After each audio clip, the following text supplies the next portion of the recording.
कहानी का टाइटल है राधा कृष्ण। सतयुग और त्रेता युग बीतने के बाद जब द्वापर युग आया तो पृथ्वी पर झूठ, अन्याय, असत्य, अनाचार और अत्याचार होने लगे और फिर प्रतिदिन उनकी अधिकता में वृद्धि होती गई। अधर्म के भार से पृथ्वी दुखित हो उठी। उसने ब्रह्मा, विष्णु और शिव के पास पहुंचकर प्रार्थना की कि वे इस असहनीय भार से मुक्त करें, लेकिन वे तीनों ही पृथ्वी को इस भार से मुक्त करने में असमर्थ थे।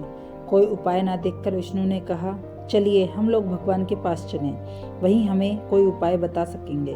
विष्णु, लक्ष्मी, ब्रह्मा और शिव के साथ गोलोक में पहुंचे तो उन्होंने परब्रह्म परमेश्वर को कृष्ण के रूप में और उनकी माया को राधा के रूप में देखा। गोलोक के वृंदावन नामक सुंदर और सुरम्य वन में एक सुंदर आश्रम था। उसी के निकट एक नदी भी बह रही थी। विष्णु ने ब्रह्मा परमेश्वर को पृथ्वी के दुख की गाथा सुनाई तो उन्होंने कहा, मैं पृथ्वी के दुख से परिचित हूँ। पृथ्वी को भार मुक्त करने के लिए शीघ्र ही मैं ब्रज में कृष्ण के रूप में अवतार लेने वाला हूँ।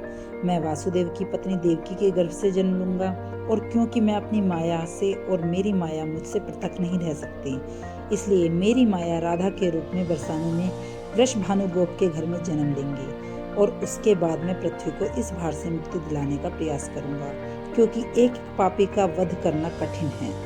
इसलिए मैं ऐसा उपाय करूंगा कि संसार में समस्त पापी स्वयं ही लड़ भिड़कर पृथ्वी को भारहीन बना दें। आप लोग निश्चित होकर अपने अपने लोक को पधारिए और मेरे आदेशों की प्रतीक्षा कीजिए।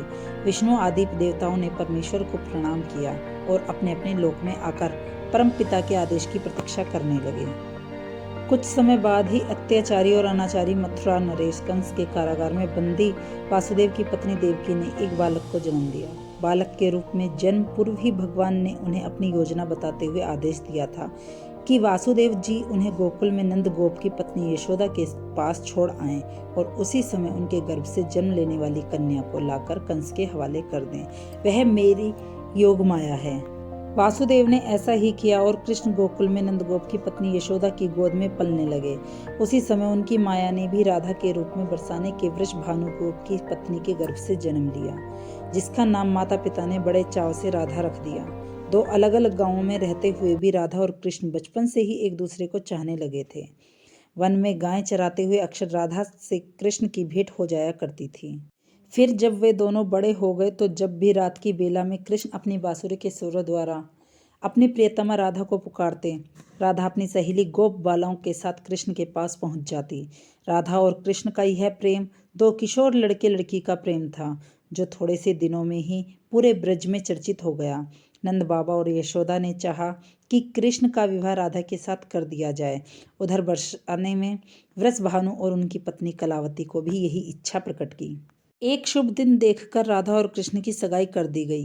पूरा ब्रज प्रदेश आनंद उल्लास भरे उत्सवों से भर गया, लेकिन उन दोनों का विवाह नहीं हो पाया था कि कंस के आदेश पर अक्रूर कृष्ण को बुलाने के लिए मथुरा से वृंदावन पहुंच गए और अत्याचारी कंस तथा राक्षसी स्वभाव वाले उसके अनुचरों का वध करने के लिए कृष्ण को बलराम के साथ वृंदावन छोड़कर मथुरा जाना पड़ा।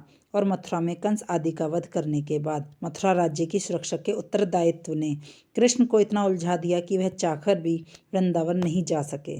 अपने जमाता कंस के वध का बदला लेने के लिए उसके ससुर जरासंध ने अपनी विशाल सेना के साथ मथुरा को घेर लिया, लेकिन कृष्ण और बलराम ने अपने पराक्रम से जरासंध और उसकी विशाल सेना को पीठ दिखाकर भागने पर विवश कर दिया। लेकिन जरासंध पराजित होकर भी शांत नहीं बैठा। उसके कई बार मथुरा पर आक्रमण किया। मथुरा एक छोटा सा राज्य था और मथुरा नगर को सुरक्षित स्थान पर नहीं बसाया गया था, अतः कृष्ण ने मथुरा छोड़कर अन्य कहीं जाने का निश्चय कर लिया और जरासंध की विशाल सेना के बीच से मथुरा वासियों को सुरक्षित निकालकर हजारों योजन दूर भारतवर्ष के पश्चिम सागर तट पर ले गए और द्वारका नगर की स्थापना करके एक शक्तिशाली यादव राज्य स्थापित कर दिया। अक्रूर के साथ मथुरा छोड़कर जाने के बाद कृष्ण और राधा का मिलन फिर भी कभी नहीं हुआ, लेकिन वे आजीवन एक दूसरे को भूल नहीं पाए। वैभव संपन्न द्वारिका में अनेक सुंदर पत्नियों का प्यार पाकर भी वे राधा के प्यार को कभी नहीं भूल पाए और संसार आज भी राधा कृष्ण के प्रेम को एक आदर्श प्रेम के महान तथा अमर प्रतीक के रूप में याद करता है।